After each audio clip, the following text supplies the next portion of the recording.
El perdón es un escudo, del cual todos los dardos de fuego del maligno rebotan.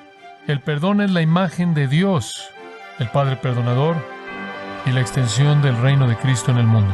Usted nunca se parece tanto a Dios como cuando usted perdona.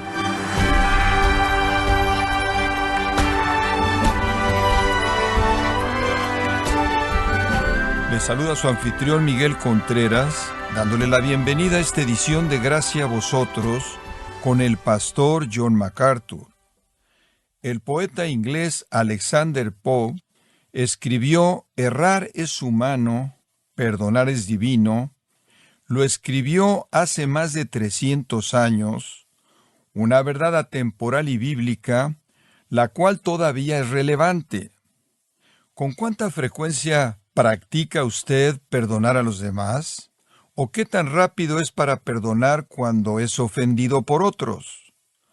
O John MacArthur nos muestra que poseer un espíritu perdonador refleja al Padre Celestial en la serie Los Pilares de la Virtud Cristiana, en Gracia a Vosotros.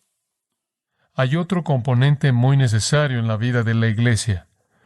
Uno que seremos llamados a ejercer en todo momento en la vida de la Iglesia, no es ningún otro que la actitud del perdón. Del perdón. Este debe ser un compañero junto con la búsqueda de la santidad. De lo contrario, la Iglesia se vuelve muy amarga, muy rígida, muy dura. La Iglesia no es lugar para la amargura. La vida cristiana no debe caracterizarse por la venganza o la amargura o la soberbia. Todo eso es destructivo y debe ser disuelto en una actitud perdonadora. Esto es absolutamente esencial, porque por mucho que queramos traer el cielo a la tierra, por mucho que queramos que se haga en la tierra lo que se está haciendo en el cielo, por mucho que queramos ser celestiales, no podemos hacerlo. Anhelamos las perfecciones del cielo, pero no las tenemos. Y por lo tanto, en la vida de la Iglesia habrán imperfecciones, habrán errores, habrán juicios equivocados, habrán actitudes equivocadas, habrán pecados. Y van a ocurrir en todo nivel de la Iglesia, van a ocurrir en las vidas de aquellos que están en el liderazgo, ocurrirán en mi vida y en las vidas de otros pastores y ancianos, y ocurrirán en las vidas de todos en esta iglesia y en cualquier iglesia. El apóstol Pablo, viéndose a sí mismo en el pináculo de su vida, en el clímax mismo de su vida, al final mismo de su vida, después de haberse vuelto el gran cristiano fuerte que fue, se identificó a sí mismo como el primero de los pecadores. Siempre habrán imperfecciones y siempre habrán errores y siempre estaremos diciéndonos, oh miserable de mí, ¿quién me librará de este cuerpo de muerte? De hecho, entre más maduramos en Cristo, entre más crecemos, y entre más crecemos y entre más nos volvemos ese Padre espiritual del que hablamos el día del Señor pasado, más nuestro pecado se vuelve manifiesto para nosotros, porque entre mayor es nuestra sensibilidad a Él, de esta manera es más probable que veamos nuestras fallas. Y entonces, debido a que siempre habrán imperfecciones, y siempre habrán errores, e iniquidades, y pecados, y transgresiones, y malos juicios, siempre habrá una gran necesidad para el ejercicio del perdón en la vida de la Iglesia. Y en donde hay una actitud en donde no hay perdón, habrá una fractura de la comunión, y habrá una limitación de la utilidad, y habrá un robo del gozo que debemos experimentar. Habrá un robo de la paz que el Señor nos ha dado mediante su Espíritu. Probablemente debería señalar brevemente que en la sociedad de la actualidad seducida por la psicología, en la sociedad de la actualidad inclinada a ejercer y glorificar el pecado de la autoestima, el perdón es objeto de burla y la venganza es exaltada. Esto es simplemente lo opuesto de lo que la Escritura nos enseña. Debemos expresar una actitud de perdón. Simplemente para darle varios puntos que contemplar, en primer lugar, el perdón es el acto más semejante a Dios que una persona puede hacer. El perdón es el acto más semejante a Dios que una persona puede hacer. Nada es más parecido a Dios como perdonar a alguien, y nunca usted es más parecido a Dios que cuando usted perdona. Si la oración de su corazón es ser como Cristo, ser como hijos de Dios, hijos amados que manifiestan su naturaleza, entonces usted de manera necesaria debe caracterizarse por el perdón. El perdón es algo maravilloso. El perdón es una promesa. El perdón es un compromiso.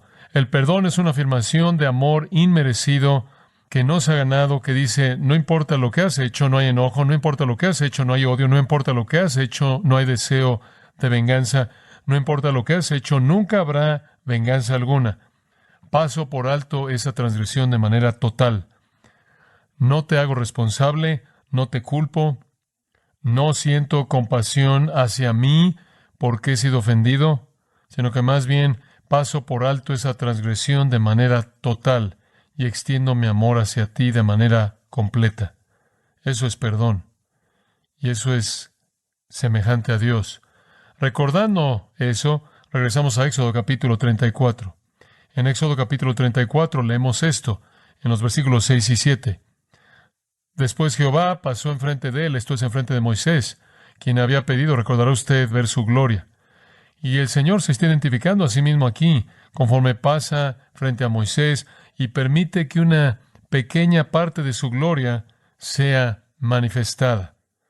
El Señor se presenta a sí mismo en el versículo 6 con estas palabras: Jehová, Jehová, Dios, misericordioso y lleno de gracia, tardo para la ira y grande en misericordia, esa es otra palabra para gracia, y verdad, que guarda la misericordia para millares, que perdona la iniquidad, la transgresión y el pecado. Ahí está la característica de Dios que queremos identificar. Él por naturaleza es un Dios perdonador. El Salmo 32, versículo 1, bienaventurado el varón cuya transgresión ha sido perdonada, cuyo pecado ha sido cubierto. Bienaventurado es el hombre a quien Jehová no culpa de iniquidad.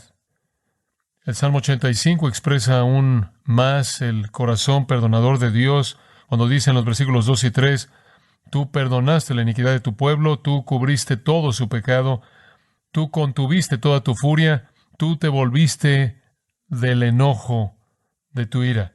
Una y otra vez en los Salmos el tema del perdón es mencionado.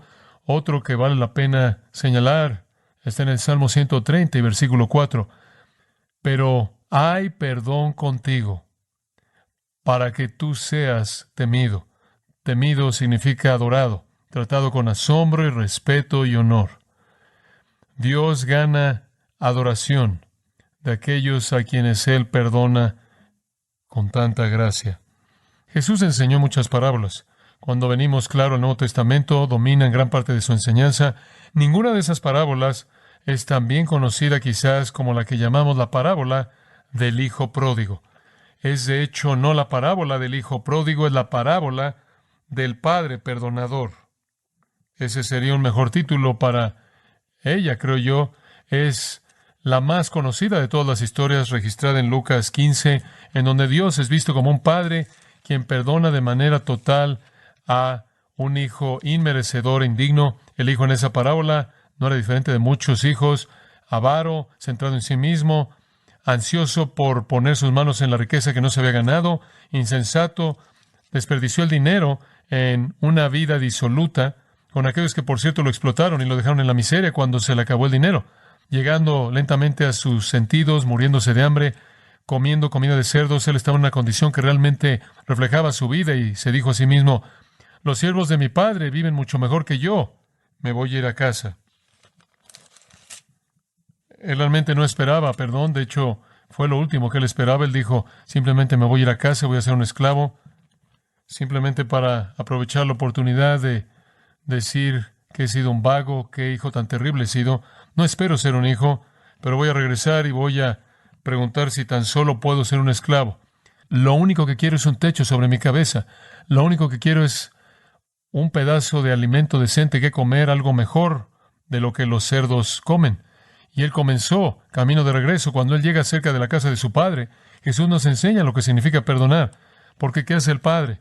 El Padre no espera que el pecador llegue. Tan pronto como lo ve venir, él corre para encontrarse con él, mientras que todavía está lejos.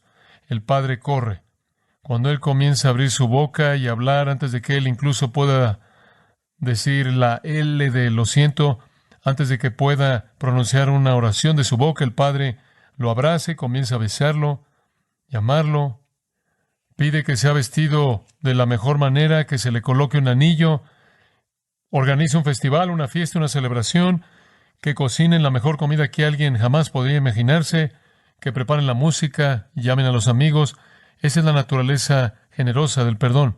Ahora, este es el punto sobresaliente de Pablo en Efesios capítulo 4.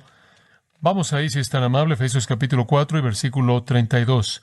En Efesios 4:32 leemos esto: Antes sed benignos unos con otros. Debemos detenernos ahí y hablar de eso por un momento. Vivimos en un mundo tan malo, una sociedad que no es benigna, tan enojada, tan hostil, tan cruel. La bondad simple, pasar por alto los errores, pasar por alto los juicios malos, pasar por alto los fracasos, pasar por alto las debilidades, pasar por alto los pecados y tratar a la gente con bondad.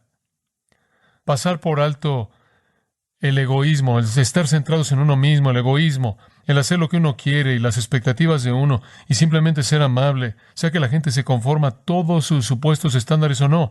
Y esa bondad incluye ser tierno de corazón. Esa es una frase simple de entender. Ternura de corazón, tratar a la gente de manera tierna, ser misericordioso. Y aquí hay una manera de hacerlo, perdonándonos unos a otros, como Dios también nos perdonó a vosotros en Cristo. Y vuelvo a decir, usted no se parece más a Dios como cuando usted perdona, cuando usted expresa bondad, cuando usted es tierno de corazón y perdona así como Dios lo ha perdonado a usted. Y no es un perdón superficial, es un perdón profundo, es un perdón generoso. En Colosenses 3:13, Pablo desarrolla esa misma gran verdad. Soportándoos unos a otros y perdonándoos unos a otros, si alguno tuviera queja contra otro, de la manera que Cristo os perdonó, así también hacedlo vosotros, perdonando con el mismo tipo de magnanimidad y el mismo tiempo de generosidad con el que el Señor lo perdonó a usted, del corazón. Recuerda la enseñanza de Jesús en Mateo 5, pero yo os digo, amad a vuestros enemigos y orad por aquellos que os persiguen. Como puede ver, eso manifiesta un corazón perdonador. ¿Por qué? Versículo 45, para que seáis hijos de vuestro Padre que está en los cielos. Y de nuevo digo, usted nunca se parece tanto a Dios, usted nunca manifiesta de manera más evidente que es su hijo, que cuando usted perdona. Y de regreso ese texto de Efesios 4, por tan solo un momento, dice en el versículo 32, como leí, perdonándoos unos a otros como Dios en Cristo también os ha perdonado a vosotros. Y después me gustaría que no hubiera una división de capítulo ahí, porque inmediatamente en el versículo 1 dice, sed pues imitadores de Dios. Y de nuevo, usted imita a Dios cuando usted perdona. Por cierto, Pablo escribió Efesios y Colosenses, esas dos cartas que llaman al perdón de una cárcel en donde él había sido encarcelado de manera injusta y por gente que lo odiaba. Él estaba practicando la virtud misma que él estaba exhortando a los creyentes a manifestar. Un segundo pensamiento, conforme pensamos en el perdón, es este. El que lo ha ofendido a usted ha ofendido a Dios más. El que lo ha ofendido a usted ha ofendido a Dios más. Dice usted, ¿cuál es el punto?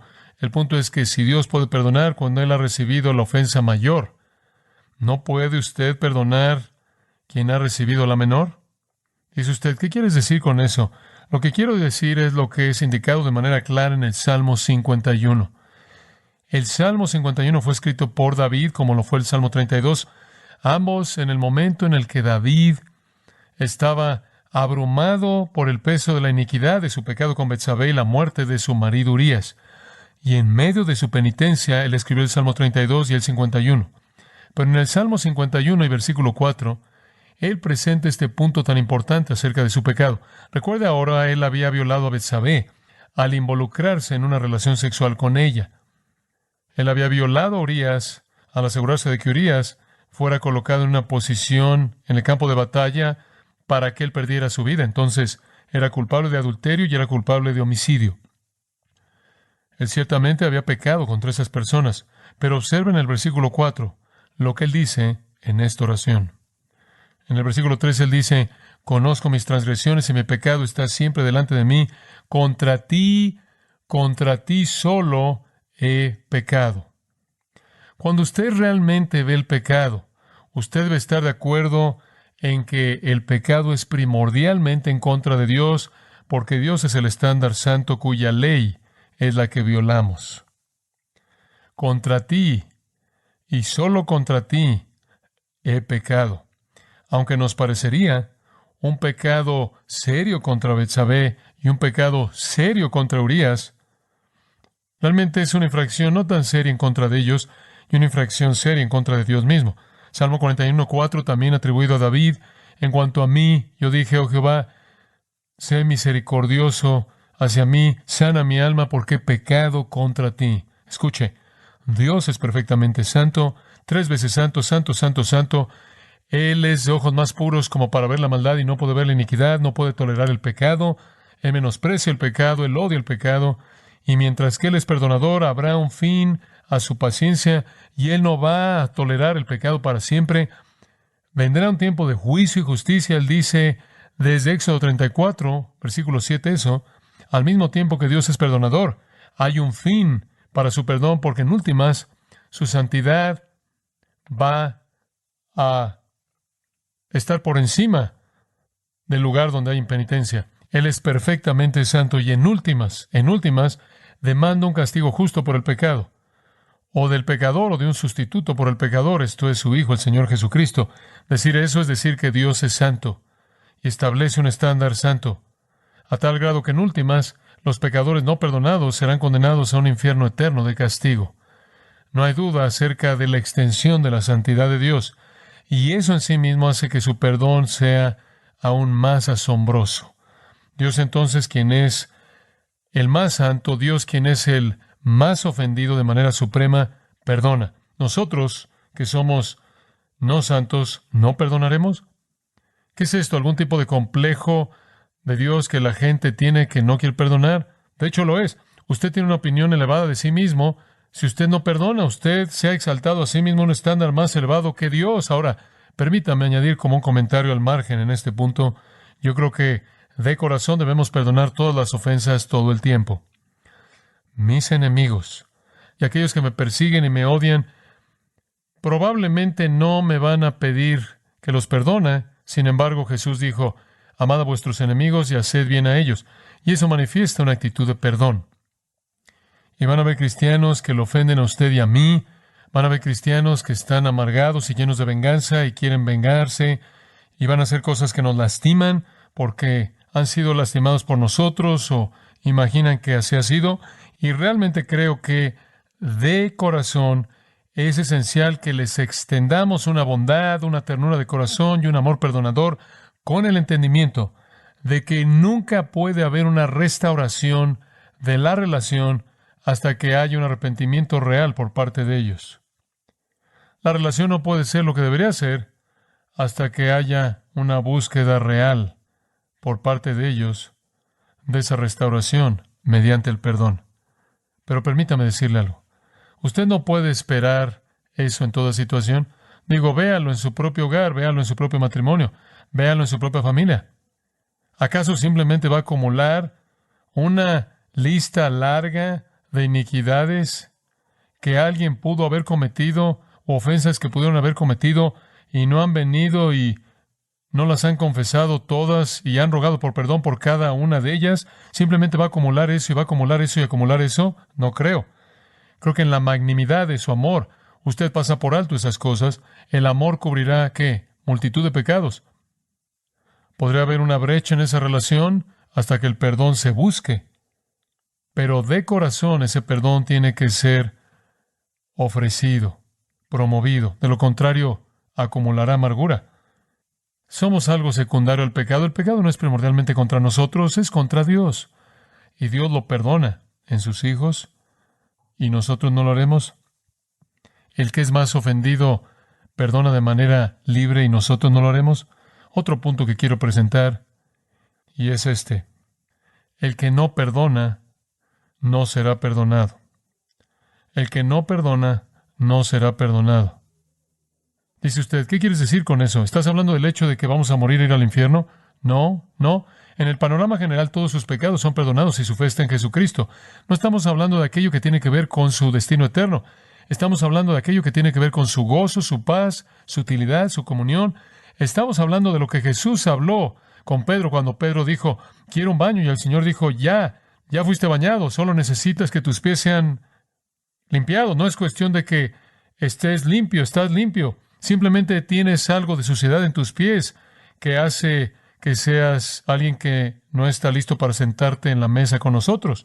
En Mateo 6, una porción muy importante de la Escritura, Jesús dijo esto, y perdónanos nuestras deudas como también perdonamos a nuestros deudores. Y después en el versículo 14, porque si perdonáis a los hombres sus transgresiones, vuestro Padre Celestial también os perdonará. Pero si no perdonáis a los hombres, vuestro Padre Celestial no perdonará vuestras transgresiones.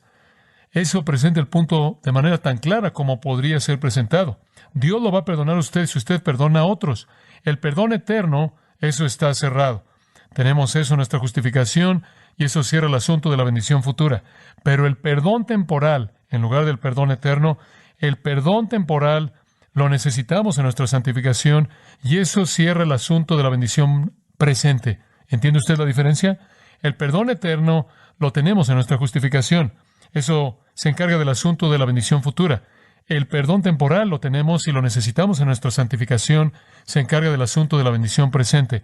El punto es que si usted no está perdonando a otros de manera regular y consistente y de manera completa, entonces Dios no lo está perdonando a usted en un sentido temporal.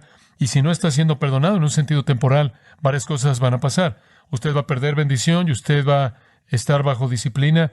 Recuerda la parábola de Mateo 18, el hombre que no quería perdonar. Él había sido perdonado de manera notable, mostrando que era un creyente. Eso es lo que está diciendo en la parábola. Él era un creyente que había sido perdonado completamente por Dios. Él no quiso perdonar a un hombre. Entonces el rey lo trajo y lo castigó. Dios disciplina a aquellos que no perdonan a otros. Algunas veces Él los disciplina, incluso quizás hasta la muerte. A lo largo de los años como pastor, he estado aquí en esto por mucho tiempo y he encontrado la vaciedad, la sequía, la falta de gozo, la falta de poder, la falta de utilidad en las vidas de personas que con frecuencia están relacionadas a un corazón no perdonador. Se debe a que la bendición de Dios está siendo retenida por una indisposición a perdonar. Algunas veces una persona se sienta conmigo y dice, están diciendo esto de mí y están diciendo esto de mí y he oído esto acerca de mí, realmente estoy enojado por todo esto y estoy enojado por esto y molesto. Y mi pregunta es, ¿qué crees que el Señor está tratando de hacer en tu vida? ¿Crees que podría haber alguna razón por la que estás experimentando todo esto? En otras palabras, la implicación es, ¿podría ser esto una disciplina? ¿Has visto tu corazón?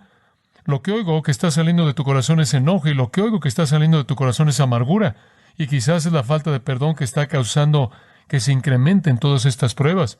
Debemos perdonar porque es semejante a Dios cuyos hijos somos. Debemos perdonar porque el que es más santo perdona y no deberían perdonar los que son menos que Él. Debemos perdonar porque hemos sido perdonados los pecados más grandes en contra de Dios y deberíamos poder perdonar los que son menos serios contra nosotros.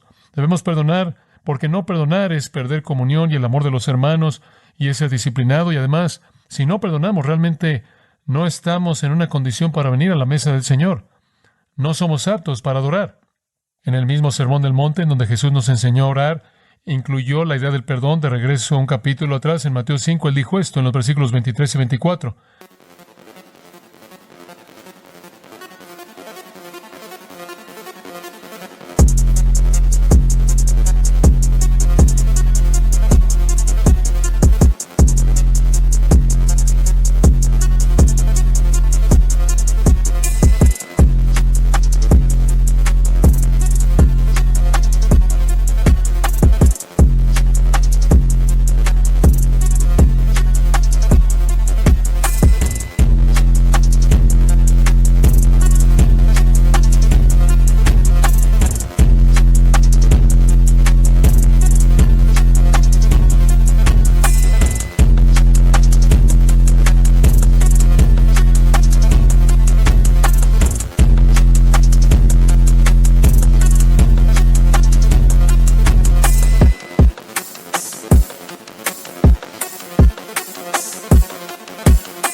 Por tanto, si traes tu ofrenda ante el altar y te acuerdas de que tu hermano tiene algo contra ti, deja tu ofrenda ahí ante el altar y ve y reconcílate primero con tu hermano y después ven y presenta tu ofrenda. Ahora, esto es muy básico. Si usted tiene un problema con alguien más, arréglelo. La reconciliación necesita preceder a la adoración. En donde hay amargura y enojo y falta de perdón, necesita hacer usted lo que pueda para resolverlo. En donde hay la iniquidad de la falta de perdón, Dios no va a recibir su adoración. Así es el lugar central del perdón. Resumiendo, una afirmación de un santo anónimo: la venganza, de hecho, con frecuencia le parece dulce a los hombres, pero únicamente es veneno con azúcar, únicamente es algo amargo endulzado, y el sabor que deja después es tan amargo como el infierno. El amor perdonador que soporta, solo ese amor es dulce y lleno de bendición, disfruta de paz y la conciencia del favor de Dios. Al perdonar, hace un lado y aniquila la herida. Trata al que hirió como si no hubiera herido, y por lo tanto no siente más el aguijón que había metido. El perdón es un escudo, del cual todos los dardos de fuego del maligno rebotan de manera indefensa. El perdón trae el cielo a la tierra y la paz del cielo al corazón pecaminoso. El perdón es la imagen de Dios, el Padre perdonador, y la extensión del reino de Cristo en el mundo. Usted nunca se parece tanto a Dios como cuando usted perdona.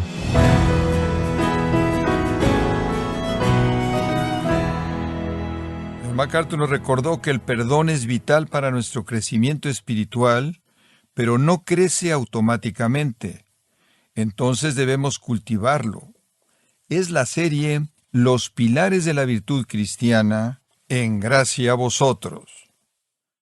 Estimado oyente, quiero comunicarle que Grace Community Church, bajo el liderazgo de John MacArthur, ha organizado para los días viernes 17 y sábado 18 de septiembre la conferencia en español Expositores 2021. Acompañan a John MacArthur en la enseñanza de Expositores 2021 con el tema Jesucristo el Inigualable, líderes de gran influencia como Paul Washer, Miguel Núñez, Sugel Michelén, Henry Tolopilo y Josías Grauman. Para mayor información e inscripciones a la conferencia Expositores 2021, los días 17 y 18 de septiembre, en Sun Valley, California, visite conferenciaexpositores.org. Repito, conferenciaexpositores.org. Si tiene alguna pregunta o desea conocer más de nuestro ministerio, como son todos los libros del pastor John MacArthur en español, o los sermones en CD, que también usted puede adquirir, escríbanos y por favor mencione la estación de radio por medio de la cual usted nos escucha, en gracia a vosotros. Es importante conocer no solo el país y ciudad de donde usted nos escucha, sino también la radio. Para quienes contactan nuestro ministerio por primera vez, pueden solicitar una copia del mensaje de promoción sin costo alguno, un mensaje por oyente únicamente. Si usted vive en los Estados Unidos o Puerto Rico, escríbanos a Gracia a Vosotros, P.O. Box 4000, Panorama City, California, 91412.